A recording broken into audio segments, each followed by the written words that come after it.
Hi there, it's Sally from Learn Page by Page. Hope you're well. I've got this lovely simplification problem for you. We've got a couple of terms here to add. So they're different denominators at the moment. We're going to be working with a fraction here. We can see it's going to end up with the fractions. So as they're a different denominator, let's work on getting the same denominator so we can add them. The first term, square root of 4 and 12/9. Let's tidy this mixed number up. Let's make it a top-heavy fraction. There's a 4 and 12/9. Change that into a top-heavy fraction. We're going to multiply the whole number by the denominator, and then we will add that 12. That gives us 4 multiplied by the 9 plus the 12, all over the same denominator, which was 9. That gives us 48 over 9. And let's go ahead and simplify that further. So 48 over 9. Looking for the highest common factor of both numbers, that's 3. So 3's into 48, that gives us 16.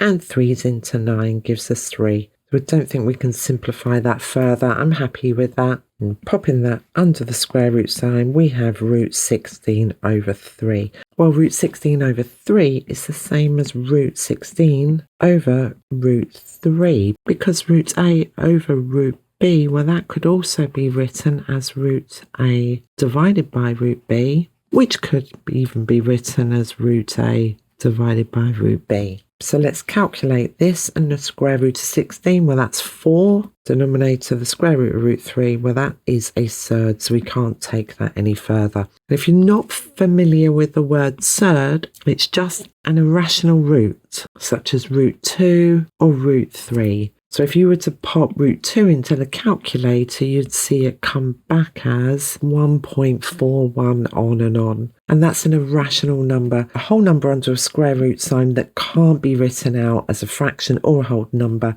That's known as a surd. So go back to our 4 over root 3. The next thing we need to do is let's get rid of this root 3. Let's get rid of this surd in the denominator. And whenever we're working with fractional surds, it's always a good idea to get rid of the surd as the denominator. And we do that by a technique called rationalising the denominator. And the way we do that is we just multiply the top and the bottom by this surd here. So 4 over root 3, we multiply the top by root 3 and the bottom. On the top, that just gives us 4 root 3. But it's the bottom that's of most interest, because root 3 multiplied by root 3, well, that would just give us 3. And that is because if you have a value, let's take root x. So square root of x, well, if we multiply the square root of x by itself, that will just eliminate the square root signs and you're left with x. So we simplified the first term as far as possible.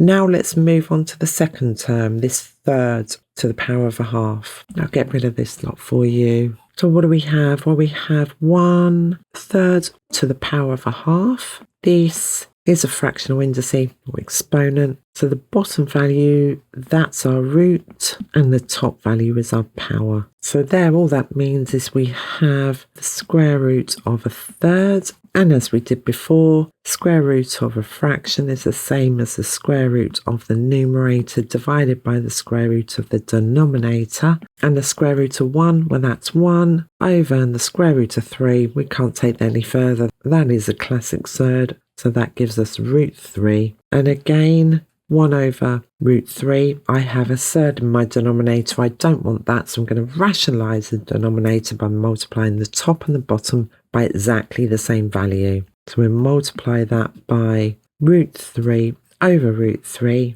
And on the top, that gives us root 3. And the bottom gives us 3. Now let's pull it all together. So here we have 4 root 3 over 3 plus root 3 over 3. And now we can go ahead, as we've got the same denominator, we can go ahead and add the numerators. And this one, 4 root 3, that's self-explanatory. This one here, don't forget there is an invisible 1 in front of that root 3. We never write it. So we have 4 root 3 plus 1 root 3. That gives us 5 root 3 all over 3. And that's really simplified for you. Thank you so much for watching, and I look forward to seeing you in the next one. Take care. Bye bye.